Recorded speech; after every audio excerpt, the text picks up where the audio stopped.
Hello, and welcome to this webinar. We're going to be going over the 10 steps to financial freedom. My name is Derwin Allen. I'm an educator here for the Foundation for Financial Education. The presenter that we have here that I'm going to be hosting is Jonathan Lee. Over the past 20 years, he's provided training for people from tax advisors, investment professionals all over the country. He's personally helped me understand finances and how to navigate through them. And it's been really great to work with him and to understand his knowledge and pretty much learn from him and everything he does. He's created a lot of programs. He's done a lot to help countless families save thousands of dollars in taxes. He's helped charities. He's given pretty much he's helped people understand tax-free inheritances. He's in constant demand for his expertise in finances, trust, insurance, taxes, and estate issues. It's going to be such a pleasure to hear this webinar and to be a part of it, and also to have you guys listening on it. So without further ado, here's Jonathan Lee. Well, thanks for that introduction, Derwin. I appreciate it. And thank you for everybody taking some time out of your day to attend our webinar. We're going to make this hopefully very, very informative and give you guys some actionable recommendations to take. It's a crazy time, and I think that kind of goes without saying, Derwin. You've seen a lot of stuff that's been going on with people having a little bit of confusion about what they should be doing. We're going to go through the 10 steps of financial freedom, but I do want to just kind of let everybody know we do have a webinar series that you're going to be, if you haven't been invited to already, simply by attending this webinar, you're going to be invited to an ongoing series of educational workshops covering a variety of topics. So please take the opportunity, if you can, to attend those when you're able, and hopefully we'll have some really good current and relevant topics to share with you. So that being said, Derwin, this is a pretty jam-packed workshop. We're going to be going over a bunch of different things today, everything from budgeting to transitioning to retirement, getting rid of your debt, and everything else. So I think we should probably just go ahead and get started. Oh yeah, most definitely. The first topic that we're going to talk about today is finding your net income. And the reason why this is so important is somebody might say to me, oh, well, I make $100,000 a year. And Derwin, if somebody said to you they make $100,000 a year, that sounds like a reasonable amount of money, right? Yeah, that's a lot of money to make in a year. And if you're a couple and you make $200,000 a year, and I hear people say this all the time, I feel like I should be wealthier than I am. I make $200,000, or our family makes $200,000 a year. Why don't we feel wealthy? And I guess I can ask you, Derwin, why could it be that somebody making hundreds of thousands of dollars a year feels like they don't have any money? John, is it their taxes? Yeah, taxes are a big part of it, right? Right in here it says there's withdrawals, right, from their gross income. So taxes are a huge withdrawal. What other things do people have that are taken out of their paychecks? Social Security, and even of their benefits, like dental or medical, stuff like that, right? Yeah, so somebody who could make a couple $100,000, when you look at what they make gross, which might be $15,000 to $20,000 a month, their net take home, where it says net income, their net take home might only be for an individual who makes $100,000. They might only take home $5,000 or $6,000 a month. So their net take home might only be $60,000 to $70,000, depending upon their their deductions. But don't forget, you also, many times, especially for the government people, they're also heavily contributing to their TSPs. So after you take the TSP deduction out of there, then the FICA for Social Security, then the deductions for all their benefits and insurance, Derwin, it's not uncommon for people to take home less than half of what they think they're making. And I think that's an important thing to figure out, because we want to know, what we actually have to work with on a budget. And the gross is not what we budget based upon, right, Derwin? It's the net. Most definitely, of course. So, John, what exactly would be like IFCOM? Like, what does that mean exactly? So what we don't do is we don't count on money that we don't have as a guarantee. So if somebody says, hey, I'm going to get a raise or I'm going to get a step increase, I've got clients that have been sort of waiting for the VERA VSIP buyout plans, cashing out different types of bonuses. We don't count those until after we've received them. So it's not like, we can't count on the what ifs in life, and certainly not, with our jobs. And that's exactly what that means. That's a great question, Derwin.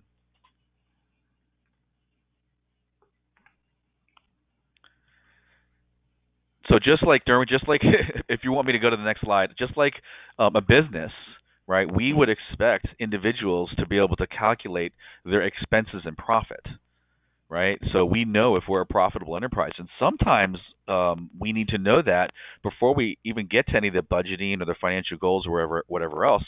What are we spending? How much is left over? And what our profit is as an enterprise. And our enterprise could be our household. It could be us as individuals. Maybe you own a side business, right? Mm-hmm. And Derwin, you may be surprised to hear this, but if we have a side business, and we talk about the side businesses all the time. If you're not making a profit in your side business, Derwin, do you know what we call that? What do we call it? We call that a hobby. If your side business is not making profit, we call that a hobby. So, John, what would expenses be? Let's say that I owned. Would expenses be? I owned a business, right? Would an expense be the materials that I buy? Yeah, all of the ongoing concerns of running your business: overhead expenses, materials, labor, marketing and advertising, even the costs that it would take to hire a bookkeeper or an accountant if you need to do something like that. Those all go into the net expenses. So when we're talking about your personal life and your personal finances, your expenses are what we just talked about: your deductions for health insurance, your contributions to your TSP, your taxes, your other programs or TSP loans or whatever else that you're involved in that's getting deducted from your paycheck. That becomes your expense. The profit then becomes your positive cash flow, and that's really important to identify. Fantastic. Okay.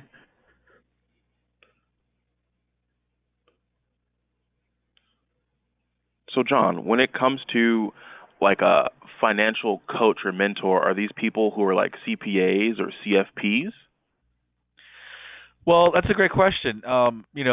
We believe that everybody should have some type of financial mentor, and in some other instances, people have heard these as described as accountability partners, Derwin. So when you have an accountability partner or a mentor or coach, you get to answer to somebody, and when you answer to somebody, it puts a little bit more peer pressure on you to perform and to make sure you're organized. And it's much higher likelihood of this happening. So I don't believe that accountability partner, Derwin, or the mentor or coach, I don't believe that he or she needs to have any accreditations or designations whatsoever. I think they just need to know who you are and have some financial experience so they can help guide you on your way. Keeping track is the most important part. So I guess the answer is I don't believe that you need to have somebody with credentials, but I definitely do think that everybody should have a financial mentor or coach or accountability partner because it makes a huge difference in your likelihood of success. I get it. Okay. So it's kind of like having like a gym buddy, like someone who's going to make sure you work out and you keep on track with what you want to do. Derwin, to use the gym analogy, if you're sitting there doing a bench press and you don't have somebody spotting you and you lift more than you can handle, what's going to happen to you? You're going to crush yourself. And in the financial world, crushing yourself could mean running out of money. It could mean not having the right emergency funds. It could mean having to take out really, really high interest loans and racking up debt. And we really try to avoid all those things from happening. Most definitely. So, John, when it comes to these types of goals that we have three types. So we have the short term. What would be a short term goal? I think like maybe immediate home purchase, maybe needing a car, maybe getting out of debt. Any of like we call it fiscal fitness in one of the other workshops we do, Derwin. Anything that somebody knows that they need to do right now, they know what it is, it's in front of them, and they can work towards that immediately. That would definitely be a short-term goal. Okay, I got you. And in terms of like, let's say like midterm, so would that be like if I want to save for a car to drive, like a new car, would that be midterm or would that be long term? Well, midterm here is usually, let's call it a year out. So yeah, if your car is on the fritz right now and you know that you're going to need to replace it, that would be a midterm goal. If your kids are going to be going to college pretty soon, if they're high school juniors or seniors and they need to apply for financial aid and scholarships and things, and we know it's coming, but we know it's it's not tomorrow or next month, then yeah, those are the types of midterm goals we want people to think about. Refinancing their homes, to take advantage of the really low interest rates. So those are the types of things. Okay. And then for long-term goals, when you mentioned like planning for college, we always want to do that early on in a kid's life. We don't want to wait like a long period of time. What would be a good time to really start looking at long-term goals? So mid-career planning is probably the time to start thinking about retirement goals, Derwin. And so that's usually 15 to 20 years out. And for college planning, no time is too early. I mean, as soon as you have kids, I would say our most successful clients are the ones that start college planning as soon as they have kids. Derwin, we even have the occasional client that starts planning for college before they even have children. And so that might be a little premature because nobody knows what the future will hold. But once you have a child or kids, it's never too early to start planning for that. And of course, when you create a goal, Derwin, and you write it down and you internalize it, you think about it, you visualize it, again, the likelihood of that happening ends up being, far, far greater than just talking about it. And it's really, really important to write those down. Most definitely. I agree on that. So one of the things you've really helped me with, John, is understanding a budget and also expenses. So what is a good way to really budget yourself? Yeah, that's a great, and people have heard this strategy before. The idea is pay yourself first, and then you can spend whatever's left. So the only way to really be able to pay yourself first is to know what your expenses are, and then make sure that those fixed expenses every month are covered, right? And those are what we call non-discretionary spending, right? Non-discretionary spending means you have no choice. You got to pay for food, clothing, and shelter. And if you don't know what those numbers are, that's when you start getting into trouble. And this might be the most important theme of the entire day, Derwin. You don't just need a budget when you're working. It might actually be even more important for you to formulate a budget for retirement. Because when you're working, Derwin, you have options where you can change things. You can put more or less into your TSP. You can get loans. You can, make a lot of different changes. You can go after a promotion, try to get a bonus. None of those things exist in retirement, Derwin. So if you don't have a really good budget in retirement, then you can really get behind the eight ball and start seeing your money dwindling down. If the market doesn't do well and you start running out of money, you might start to think, oh, how do I fix this? Oh my gosh, without a budget, you're going to have no idea how to fix it. So budgeting, of course, starts when you're working, but you have to be able to project out, Derwin, what your income is going to be when you retire, before you retire. So figure out what your housing costs are going to be. Are you going to have your mortgage paid off? Are you going to move to a less expensive area? Figure out what your income is going to look like. Add your pension plus your Social Security plus your TSP withdrawals. We obviously, Derwin, firsthand, we do all this for clients, right? We can do this for them. But if you can't get in to see us or you want to do it on your own, mint.com is something that we recommend. There's other things out there that will help you keep track of all of these things and create a budget for yourself. The bottom of this slide, Derwin, you'll see here, it says you need to be living on 70 to 75% of your net income. The golden rule is if you can save 20% of what you make, 20%, you can have a very comfortable retirement. If you're saving less than 20%, you're going to have to make some sacrifices. So that 20%, Derwin, can include your TSP, right? It can include investments and savings. But if you're living on 90% of what you're making and only saving 10%, when you retire, you're going to have to make some sacrifices because you're not going to be able to keep up that standard of living. And again, tracking all expenses, discretionary and then also non-discretionary. Are you spending too much money on eating out? Are you spending too much money on travel? People are shocked when they write this stuff down and track it to see how much money they're actually spending without even realizing it. Wow. So a lot of the things, John, pretty much when it comes to budgeting is just you have to make sure that you really look at what you're spending and that you're thinking about the future essentially, right? Yeah, exactly. And it's not just people don't plan for today, right? We're really planning for tomorrow. So that's a huge piece of thinking about, how we want to, plan all these things out. Yeah, I most definitely understand that. So, John, what would you say a spur of the moment purchase is? Is that when I go to the grocery store and I want to buy a bunch of saffron instead of just getting normal herbs and spices? Well, thanks for bringing in the cooking analogy, Derwin. And saffron does happen to be one of the world's most expensive spices, but you can't cook a paella without some saffron. So, yeah, that's probably not exactly what we're talking about. So that would fall under the category of fixed expenses for the food, clothing, and shelter, right? You got to buy groceries, but we have these unexpected things that happen. So spur of the moment purchase might be, hey, I want to get a new car. And that's what they call an impulse buy, right? I have a car that's fine right now, but I get all excited because I see a good deal on a new car, so I want to go out and buy a new car. Things that you already have in the food, clothing, and shelter realm, like I don't know what a good example is. Let me think. Let's say you want to buy a new pair of shoes, and these shoes are really expensive. Obviously, you got shoes now. Do you need these extra shoes? Do you need the new leather jacket? Do you actually need these things, or are you just kind of emotionally satisfying an immediate need? We have definitely studied the human brain and the dopamine that is created by impulse purchases, Derwin, and it's something called libidinal gratification. And libidinal gratification basically means I feel like I need it and I want it, so I need to take action on it to give myself a release. And more oftentimes than not, Derwin, if you can get past that initial need for the release, if you wait one day, the urge goes away. The urge goes away. And so you can help stop or curb these urges just by giving yourself some time. And how many times, Derwin, have you ever made an impulse buy and then regretted it the next day? Honestly, John, I'm not gonna lie to you. I've made a lot.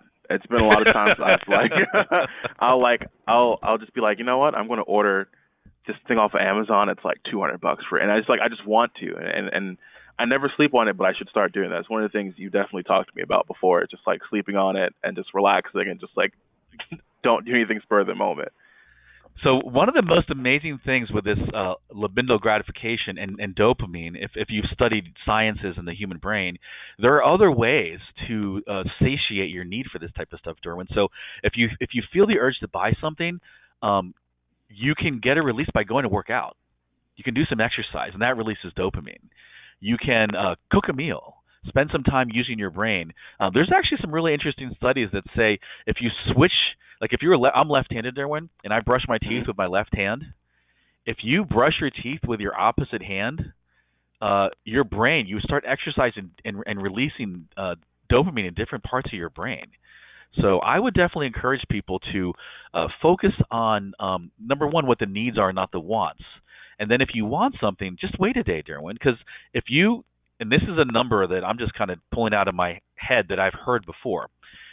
If you took all of those impulse buys and invested that money, and this is especially for young people out there, if you can save $2,000 a year, right, when you're young, and you invest that money rather than spending it on something that you're going to forget about and you probably won't ever use, by the time 35 years goes by, and I know 35 years is a ton of time, but $2,000 a year at a reasonable interest rate over 35 years, Derwin, it becomes $1 million.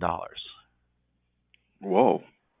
So would that motivate you if you say, look, my goal is to save and create an additional $1 million of wealth? Do you think keeping that goal on your refrigerator and putting that $1 million sign on there might help you stop making some of those spur-of-the-moment purchases and at least waiting for a day or two to make sure it's something you need or want? Almost definitely. Visualizing a goal and really seeing it every day, whether it's on my calendar, my fridge, on my ceiling when I go to bed, it definitely helps me, steer away from making these purchases. So, Derwin, we talked a little bit earlier about accountability partners. I'm married, so you're not married yet. You may not be able to relate to this, but I also don't want to get in trouble with my wife. So, if I make a spontaneous purchase, I don't want to have to hide it from her. I want to be able to communicate it with her. So, we set a limit. So the general rule in my house is if you're going to spend more than $100, let the other person know. So if I see a bunch of packages that show up on my front door from Amazon, and I realize they're going to be a lot more than $100, I know my wife needs to have a conversation with me. And similarly, if I get the urge, I say, look, I really want to buy, and you and I both are into cooking, Derwin, right? I want to buy a new kitchen gadget, right? But Derwin, my closet's full of kitchen gadgets. So if I go and talk to my wife and I say, honey, I want to buy a new kitchen gadget, it's $200, she can talk some sense into me. Right, that's beyond my $100 spontaneous limit, and she probably would talk sense into me, and then I'm probably not going to buy it. Or if she says, look, you really do probably want that, let's get it tomorrow or the day after, and if I do end up getting it, there's a higher likelihood that I'm going to use it, and it's going to create some value in my life rather than taking up room in my closet. So that's sort of the mental game we need to play with ourselves, and creating that spending limit on these spontaneous purchases. I think it's very important. Most definitely. Okay, so now we're looking at pretty much things that lose value, right? I know for sure, John, like cars, right? I know you and I talked about the electric Hummer that's going to come out. And so the thing is with cars that I know for sure is that as soon as you get in the car and you take it off the lot, what happens is it depreciates in value, right? So can you explain to me what would be the good thing about, purchasing things that don't depreciate? So this slide, I actually believe, is different nowadays. So I mean, we're in an environment that is different than we've ever been before, and the main difference is the cost of money. And the cost of money means how much interest do I pay on a loan, for example, right? And so, you know, if you had to pay 5 or 6 or 8 or 10% on a car loan in your example, Derwin, um, Hmm. if you need the car and you don't have the cash, you might not have any choice. But Yeah. what we typically say to you though is if you have enough money to pay cash for a car, look at the cost of the loan, look at the cost of money, and decide whether you should pay cash for the car or whether you should finance it. Cars are, no matter how much money you have, Derwin, a car is a major purchase for anybody. I would say in general, if you can get a car loan for 3% or less, you should finance that car, right? Because most people can't save enough money to pay cash for a car. And the reason why I say 3% or less, Derwin, is because especially for, if you're in the government, let's say you're in the government G fund, right? The G Hmm. fund, F fund, the fixed no risk funds in the government, they tend to earn 2 or 3% or so. So, that's sort of our benchmark. If you're gonna pay more interest than that, if you're gonna pay 5 or 6 or like I said, 8 or 10% interest, try really hard not to take the loan out. You should really try to pay cash. But because you can earn 3% on your money, sometimes more, depending upon what's going on in the market, it doesn't necessarily make sense to have to cash out an investment to buy a car for cash, Derwin, especially if you just lost money in the market. So this slide has changed literally within the last few months just because of what's been going on in the economy. Normally we would say for most people, try to just save and don't rack up debt and pay cash for everything. But now we have to really just be mindful, right, Derwin? If you just lost a bunch of money in the market, you don't necessarily want to cash out your investment accounts to pay cash for a car because you would have locked in your loss. So that is definitely something that we want to be mindful of, and certainly sort of counsel people in understanding what types of loans are good, what types of loans are bad, how you can pay loans off faster, and what types of techniques you can use to get out of debt very quickly. Okay, I get that. Okay, that's actually really smart to want to take the money for something and actually pay for it cash, so you don't have to worry about having the debt for it. That makes a lot of sense. Um, so it's to me it makes a lot of sense because like on the slide here, vehicles and furniture and electronics, they all lose value quickly, and there's no way to really appreciate those things. Yeah, I mean the depreciation or things that lose value, it's not an investment. So unless you're buying a classic car and you know how to fix it up yourself, anything that you're really going to buy that's going to lose value over time is not an investment. And we typically don't want you to have to take a loan out to buy something that depreciates or loses value. And some people can get on a hamster wheel, Derwin. I mean, people, I don't necessarily need to name any specific, furniture stores, but you can end up financing furniture and buying a bunch of furniture and then paying on it for years and then moving and then buying new furniture and then having this sort of ongoing expense of a furniture loan, right? Most people are used to having ongoing expenses for car loans, but you don't necessarily want to have an ongoing expense for a furniture loan or for a gas grill loan or for any expensive appliance or expensive toy. It's not ideal to have ongoing loans and creating sort of a higher fixed portion of your budget that needs to be designated for those types of costs. So if you can pay cash and not have that as an ongoing fixed expense, it's more likely that that your budget will be able to stand the test of time. And if you spend money for a decent period of time, if you save money and you end up buying it, it really means that you wanted it and you probably needed it. So it probably ends up being a really good purchase. All right. So I know, John, you talked about paying yourself first after you pay your expenses. But with this slide here, we're talking a lot about debt, and a lot of what we do is we help people understand the debt, right?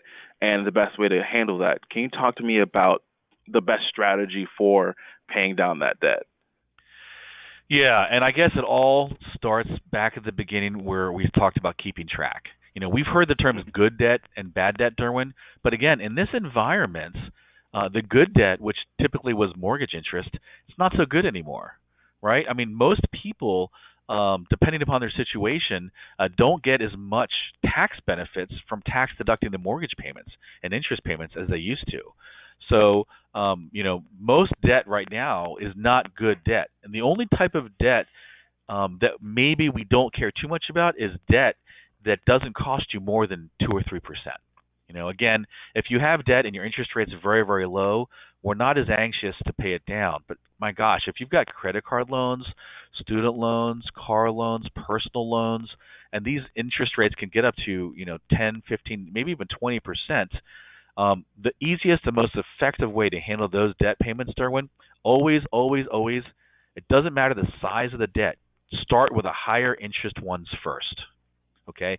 So even if you have two credit cards and one's $2,000 and one's $10,000, but the $10,000 one is at 18% and the $2,000 one is at 10%, forget the $2,000 one at 10%. Chip away at the higher interest card. Whatever the higher interest rate card, start chipping away at that. Because as soon as you pay the higher interest rate off, you're gonna redirect the payments that you were paying towards that, and it will accelerate the payoff of the lower interest debt. I mean, that acceleration curve is really incredible. So if you pay the lower interest cards off first, Derwin, and this, I know if you can understand me that I'm saying it correctly, because this is not an easy concept just to describe. If you pay the lower interest rate off stuff first, Derwin, the higher interest rate cards are accelerating your debt faster than you can pay off the lower ones. Okay. That makes a lot of sense. So by doing that, we really want to focus in on the highest interest rate debt, whether it's cars or car loans or whatever it is. Pay that stuff first. Keep track of it. And it could be a lower balance, it could be a higher balance, but really focus on the interest rate.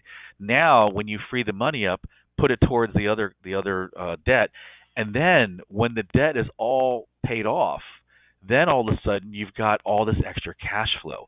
And Derwin, this is the game changer piece of this slide. If you can pay yourself back what you were paying the creditors and the debtors, again, you can amass wealth incredibly fast with compounding your gains and reinvesting your dividends and everything else. I always tell people, if you're half as diligent at paying back the creditors, and paying yourself back the same amount once your debt's paid off, your financial life is going to be, that much closer to really becoming financially independent. And that's what most people want. So this is a systematized approach that doesn't happen on its own. It doesn't mean that you can't have a hiccup, Derwin. It doesn't mean you can't take a vacation or pay for your son's graduation party. It doesn't mean you can't have all these other things. But having a plan that you can stick to and knowing, how to strategize can oftentimes reduce your debt time frame by 50%. I'll give you a classic example, Derwin. You've heard of people, obviously, that have a mortgage and they pay their house payment once a month, right? Well, by making 2 extra payments a year, right? So making 2 extra mortgage payments a year, and you can do it any time of the year you want, you can reduce a 30-year mortgage down to 22 years. You can reduce 8 years worth of mortgage payments simply by making an extra 2 payments a year towards your principal. And knowing that and seeing that goal, which is having your house paid off, can really help motivate you guys to stick to a plan. Half of this, truthfully, is discipline and numbers crunching, but the other half, Derwin, is psychology, right? Knowing that there's a pot of gold at the end of the rainbow that you're working towards. Kind of like, trying to lose weight. If you have a weight goal and you know that you're getting closer to that weight goal, it makes it so much easier than just saying, I'm going to lose some weight. And if you're going to lose some weight and you don't know how much and how long it's going to take you, the likelihood of you keeping that weight off is almost zero. And it's the same thing with your finances.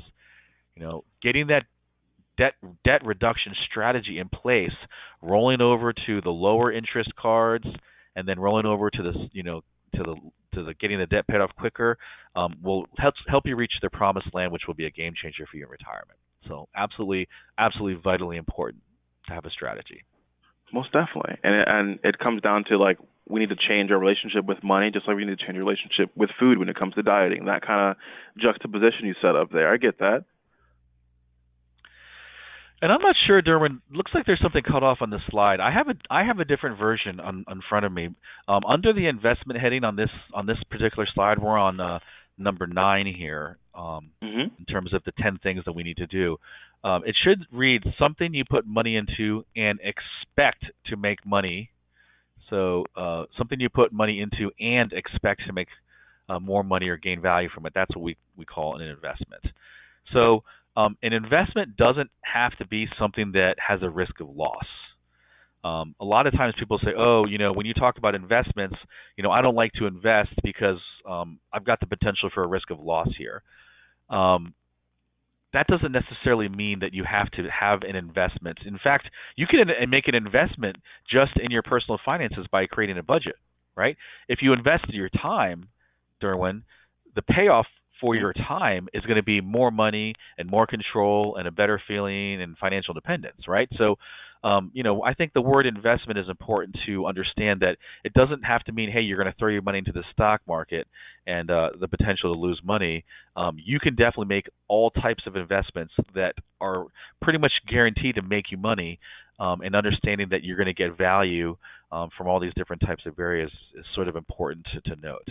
On the flip side, Derwin, I am really troubled, quite honestly, by people that don't have the mentor or the accountability partner when it comes to actually looking at their real investments, right?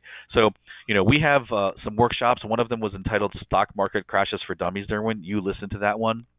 Yeah, I did, yeah. And one of the things that we learned from that is in a time that's uncertain and volatile in the market, doing nothing is not the right thing. And both of my parents were federal employees. And my dad actually was an economist. Both my parents were Ivy League educated. My mom had multiple graduate degrees. But just because you work for the government and have degrees doesn't mean you don't need a plan. If you don't do anything, will you be okay? Probably. Maybe. I don't know. Right? If you work long enough, sure, you're going to get a government pension. You're going to get Social Security. But, how do you plan for the unexpected short-term and midterm goals, Derwin, that we talked about before, like home purchases, car purchases, college for the kids? If you don't have a mentor or an accountability partner, how do you know how to realign your portfolio when the stock market crashes? How do you know what allocations you should be putting into your TSP based upon your time horizon, your risk tolerance, and your age? The government doesn't provide those resources to you, Derwin. And so 80% of the people that we've counseled don't have anybody to talk to and are doing it by themselves. What have you seen, Derwin? Like, what kind of trouble can people get into when they start going at these types of things alone? So a lot of the times people go at stuff alone, from my experience and just being around and seeing people that we work with, they can get into these pockets, especially with their TSP allocations, where they're put into the wrong thing or something's dropping too low. They can really see a huge deficit in things, especially with the pandemic going on and what happened, I think, that first week where the market halted 2 times or maybe 3. And people saw a loss of between $30,000 in their TSP, and they panic and they pull their money out and they move it around, and they don't consult with people first, which is what they need to do. Get that second opinion outside of your own. So that emotional reaction is something that obviously we're trying to avoid. I know you care about everybody you counsel, Derwin, and this is one of the points that I want people to understand. Even though we care about you guys, your money is not personal to us. Your money is not emotional to us. We don't make emotional decisions when we're talking about other people's money. We only make emotional decisions when we talk about our money. So we need to be able to consult with people that are going to help us not make emotional decisions, because typically acting out emotionally is not the right thing to do. One of the things I do want to kind of just introduce people to today is the difference between cost and price. Right? So an investment might have a certain price tag to it, but the cost of it might be positive. So let me explain what I mean, Derwin. Let's say I show up at your house, okay, and I'm a machine salesman, okay, and I say to you, Derwin, I've got this beautiful machine. and the price tag on this machine says it's $10,000. Right? Do you want to buy this machine that I have? Oh, for $10,000? For $10,000, yes. No, I don't think so. Right? So if the price tag says $10,000 and you don't know what it does or what the value is, you would never spend that kind of money, right? But Exactly. what if I told you, Derwin, that the price tag says $10,000, but here's a certificate from the United States government, and it's actually a printing press, and you are allowed to print $10,000 a month of legal tender currency with this machine. Now, do you want to buy it? Oh, take my money immediately. You can check, So card, whatever you need. the price tag was $10,000, but the cost was actually a benefit to you. You're actually going to make more money, and that's an investment, right? So we need to talk about investing in yourself, in your well-being. We'll talk about that in a couple more slides. We need to be talking about investing in the right types of savings and tax-sheltered vehicles. So just because you put money into something and it has a price tag, whether the cost is positive or negative for you is going to determine whether we should probably make that investment. So cost and price are very, very different. A lot of people determine, I don't want to go into too many different areas today, but a lot of people don't even know the difference between deficit and debt, right? So, we need your sort of personal financial life to be running without a deficit. It's okay to have debt, right? Debt means you owe. It's okay to owe money on a home. It's okay to owe money on student loans. It's okay to owe money on a car. It may even be okay to owe money on credit cards, not ideally, right? But you can owe money on things. You can have debt, but you can't have a deficit. You can't be sending out more money than you're taking in. Because if you're sending out more money than you're taking in, that's a guaranteed failure. You cannot succeed. So we need to figure out how to refinance your lifestyle or re-engineer your budget/spending patterns to make sure that you are not at a deficit. Because we can overcome almost any amount of debt. And I'll just let you guys know, there's no situation. I've had clients that haven't paid taxes in 10 years that have come and talked to us. I've had clients that have amassed hundreds upon hundreds of thousands of dollars of debt. And these situations, while they seem insurmountable, are completely fixable as long as you're not running at a deficit. Okay? But if you are running at a deficit, you can't fix a problem. And that's a really important distinction that I wanted people to understand. Wow, that's actually a really wonderful point, John. I think that's something that I needed to hear as well, because it's something that you've continued to teach me along the way, and I think that was a beautiful explanation. So now we're going to talk about quality of life and peace of mind. Personally, for me, quality of life means I can retire in like 40 years and live on a beach somewhere, make some Campbell's or something. Well, hopefully you can make more than just Campbell's. But if Campbell's is your goal, then that's fine. We're not going to judge. But yeah, so this is one of the most important things that I've talked to my mentors and coaches about. Your health and peace of mind is more important than anything, right? And we have found through all the studies and research that we've done, Derwin, that 80%, this is an incredible number, 80% of workplace stress can somehow be linked back to personal finances. Isn't that incredible? That is incredible. So if we can fix your personal financial situation, and by the way, wealthy people also have personal financial stress, right? Just because you have money doesn't mean, in fact, I've got some clients that are hoarders, not of things, Derwin, but of money. And it's fascinating to see how the human brain works, but the more people hoard their money, the less control they feel they have. Do you know why that is? Why is that? Because when you start hoarding money, if you don't have an exit strategy and you don't know how much taxes you're going to have to pay, and if you see this mountain of money flopping up and down and on a roller coaster ride because of the market, the more and more stuff you have, but the less control you have over it, the more anxiety it creates.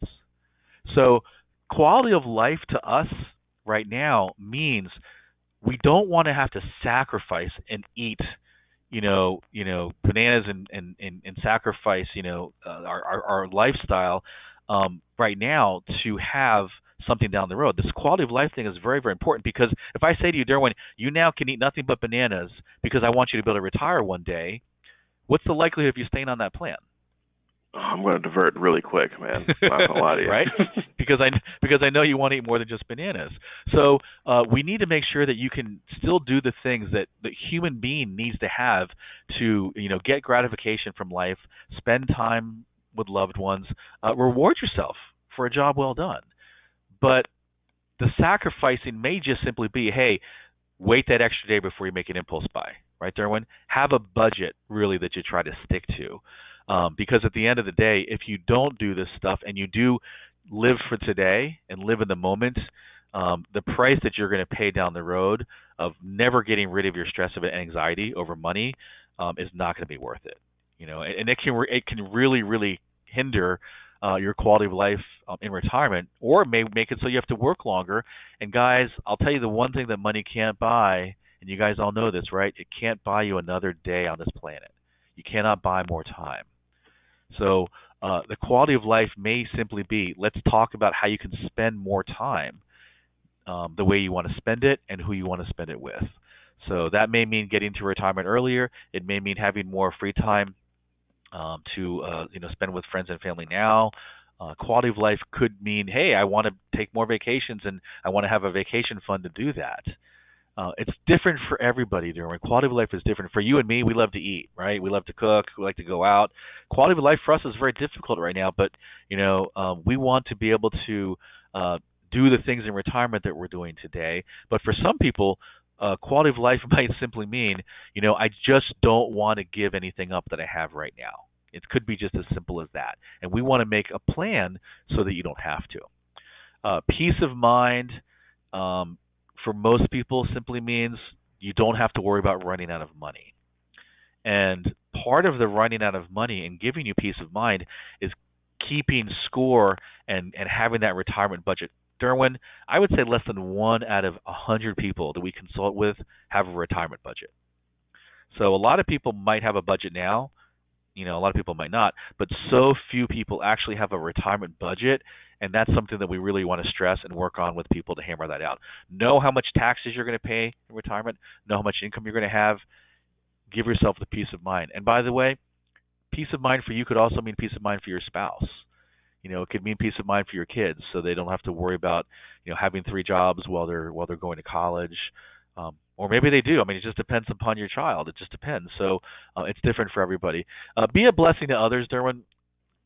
We kind of be able to put this on here because one of the things we've learned is that when you learn something, you really want to share it with other people.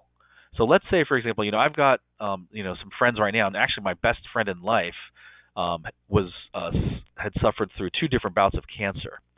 And she was really she's a nutrition specialist now. She's changed her life, and she's really learned about how impactful nutrition can be on cancer.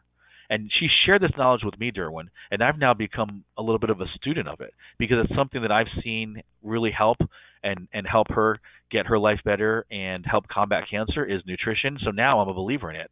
So if you believe in something, Derwin, and you really think that it can help other people, we want you to be able to share that information with other people. And that's also one of the reasons why we do these workshops every week, is we have, through all the different contacts and experiences and different guest speakers we have, the sharing of knowledge, we believe, was one of the easiest and truest blessings that we can give to other people.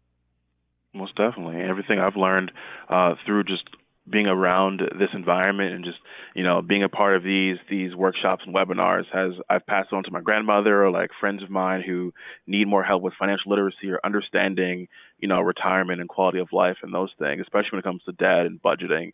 I've been able to teach people everything I've learned here, and it's always good. I always feel really good helping people. It's like one of the best things about all this.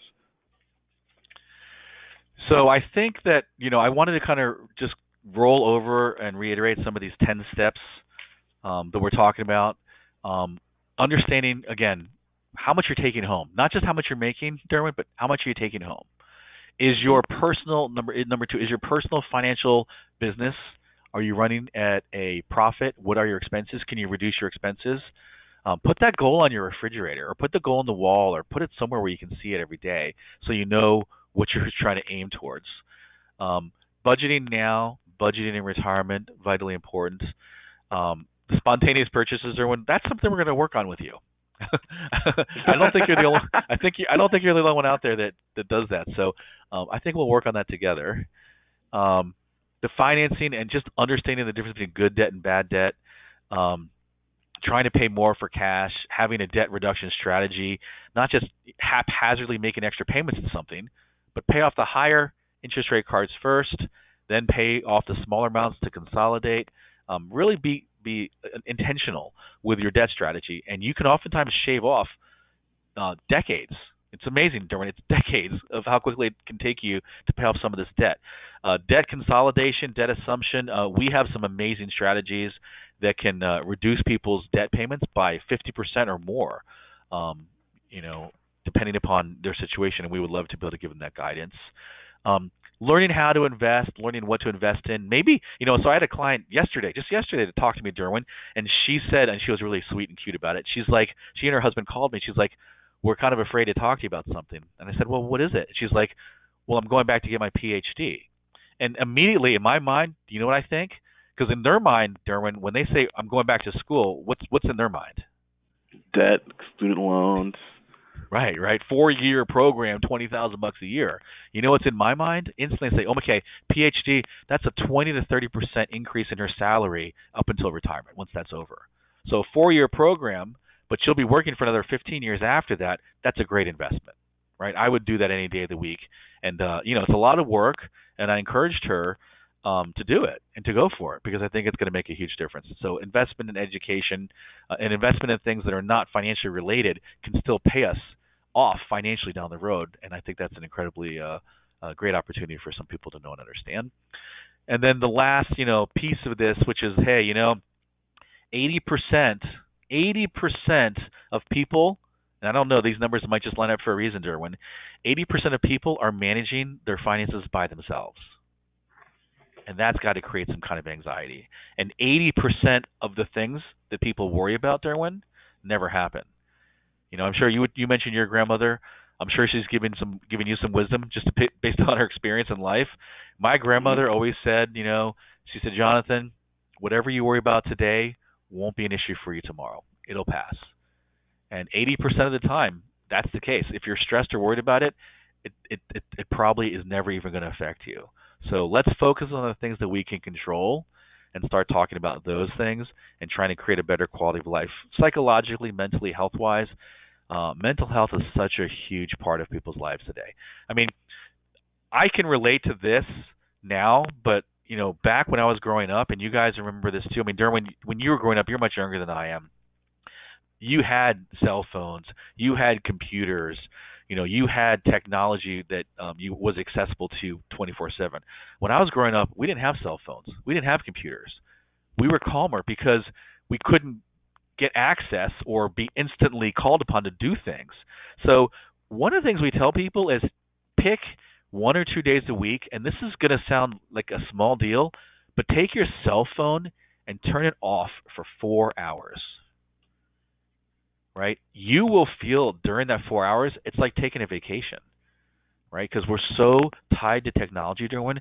That 4 hours, spend time reading, spend time exercising, spend time with your kids, spend time meditating.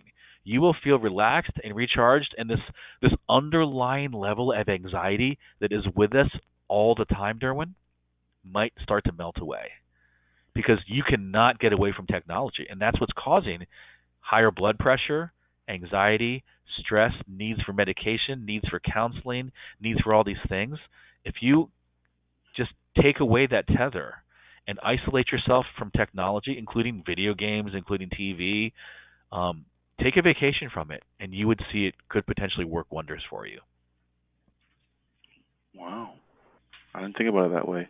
I think disconnecting is a really huge thing that, especially now in the current time period, I think we should all disconnect a little bit.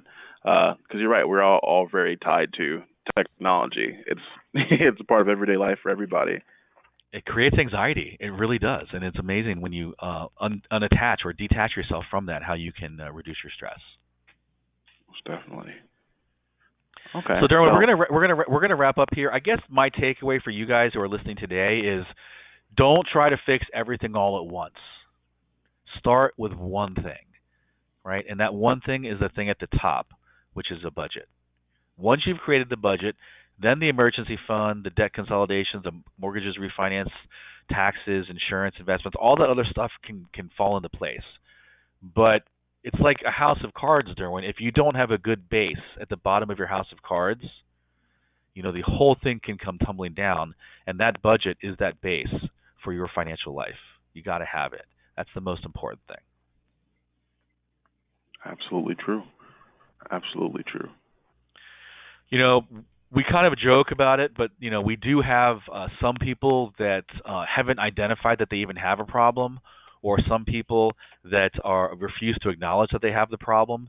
So, having no plan and doing nothing is a problem, right? So I think most people know that you got to do estate planning, or all your money is going to go back to the government. I think most people understand that if you invest and you don't have a proper allocation, you can lose money, and that's terrible. I think most people understand that there's taxes and fees that can really erode away at their wealth, and if you don't know how to reduce your taxes and fees, you're just going to end up spending way more money than you need to. I think most people understand these things, but you got to understand and identify what your individual problems are, and own up to them before you can make any progress. So, we really enjoy helping people and educating people, and part of that education is identifying what we call problem identification, right? Understanding, okay, here are the key areas where you're weak, and people may know about it and have been avoiding it, with their head in the sand. Or honestly, Derwin, some people might not even know about it. They might not even realize that's a problem. So for us being able to help identify those problems, like any good corporate course, like any good managerial course that you take, Derwin, you never go to a problem without a solution. So we have the solutions, right? But we have to help everybody identify their problems first. And that's a little bit counterintuitive. Like if we say to somebody, hey, start saving an extra $500 a month, that's great and all, but that's not going to fix all these other problems, right? And an extra $500 a month may have no bearing whatsoever, may not be successful if we can't fix these other problems. And if they don't have the proper, insurance, and they become elderly and they need long-term care, they could completely wipe out their entire retirement life just because the cost of care is so expensive. So just one simple little problem that we have not identified and dealt with can completely obliterate your entire plan. And that's how important the problem identification is, Derwin. Wow, that's very, very true. I completely agree. And then I see here one of the roadblocks to financial freedom is volatility, right? And that's something that we have to be wary of when it comes to like investments and stuff like that, right? Well, yeah. I mean, there's been, I've been in the financial world now for almost 30 years, and one of the things that we've really learned is you don't have to take more risk to make more money. At some point, and we have these things that we talk about, volatility controlled indexes. At some point, when you take more risk, you literally just take more risk, Derwin. You don't get any more reward. Well, where is your sweet spot, right? Where do you get the most reward for the risk you take, or are you just taking too much risk for no reason at all? And we want people to know and understand that. So that's really, really important. And all these areas, each one of these individual specific areas could literally, derail even the best laid out plan. So we want to help turn over all the stones, dot all of the I's, cross all the T's, and let people know that they're covered, and then they have a partner and they have a resource to go to. And just like always, Derwin, we never charge any fees for any of our services, and we really want people to take advantage and learn about all the resources we have available for them. Exactly, most definitely. Well, John, I see we have a couple questions here. So one of the questions is, what exactly is hoarding money? Can you give an example? Yeah, so the hoarding money example are the people that are just saving and saving and saving and building money up for no reason other than just to save. They're not investing properly. They're not diversifying properly. They feel like this sort of warm and fuzzy because cash is in their accounts and cash is building, and they're really missing out on all these different types of opportunities because they're just hoarding in either just one place or maybe even in the wrong place. Yeah, so it's kind of like they don't diversify their funds and stuff like that. They just have it in a savings account sitting in the bank kind of thing, or even under their mattress. Yeah, or they're saving just to save with no real plan in place. I gotcha. Okay. And then the last question here would be, do you pay off lowest interest balance or highest interest rate credit card first? Yeah, so we talked about it. I know intuitively you try to pay off the smallest balances, but the first thing you're going to do is attack the higher rates. So pay the higher rates first, and then if everything is equal, then you go after the smaller balances. And we've measured these results, and like I said, we can usually reduce the amount of time it takes somebody to pay off their debt by 50%, maybe even more with some of the other strategies that we've been implementing. So, Derwin, this was a fast hour. I know it's a lot of information, but we would definitely encourage you guys to reach out to us. I don't think are they going to get a survey here, Derwin? Yes, they will be getting a survey where they can put their questions in, request a meeting with one of our volunteers here, and it'd be best if they just put that information, any questions they have additionally, so that we can reach out and answer them for you, or even set up a one-on-one teleconference with one of our volunteers so they can get a better understanding of their own situation and what we can do for them. Help them plan their estate, help them understand inflation, federal benefits, all that stuff. Yeah, and so the federal government has some really hidden gems in there in terms of strategies and secrets that people know how to navigate to really maximize their federal tenure. And those are the types of things that we go over with you guys: how to maximize your Social Security benefits, how to protect your retirement and your estate from the federal government. Lots of things, lots of topics. Thank you guys today for joining us. Have a wonderful week, and we'll hopefully see you guys again soon. Derwin, thanks for hosting. You did a great job. And I'm going to bid everybody farewell and wish you luck and hope to see you all again soon.